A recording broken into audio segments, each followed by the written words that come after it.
His caption said, "Let's start a riot." Today, Denver police gave that officer the boot. Officer Thomas McClay was fired after posting a controversial picture with two other Denver officers in riot gear.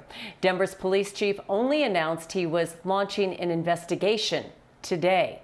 So the action was swift. 9 News reporter Jordan Chavez has been looking into this while following today's protesters through downtown. And Jordan, an unusual turnaround for Denver police. Extremely fast, Kim. We actually had the opportunity to speak to a professor at CU Denver who has done extensive research on police accountability, and he tells us that this is actually becoming a trend across the U.S. What we saw today, that police chiefs are starting to act very, very quickly when it comes to complaints of misconduct, much like we saw with Officer Thomas McClay, who DPD says violated their social media policy. Now, we looked through the department's codes of conduct, and it specifically addresses these kinds of posts, saying posting images or statements that ridicule any race or protected class of people is prohibited.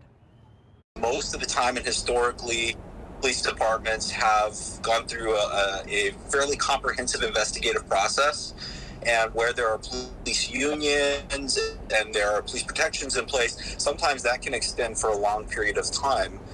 So I think this trend of very quickly acting on issues is fairly new.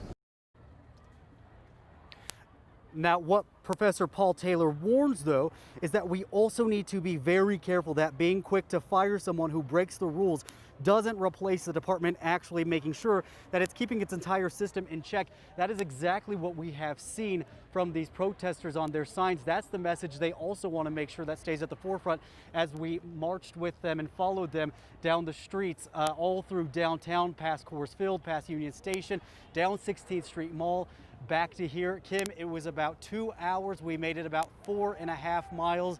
It was a very long time with these people who had a very clear message, Kim. Yeah, they're making their voices heard, and we hear the fireworks again right now, right on cue at 9 o'clock or a few minutes after. Thank you, Jordan.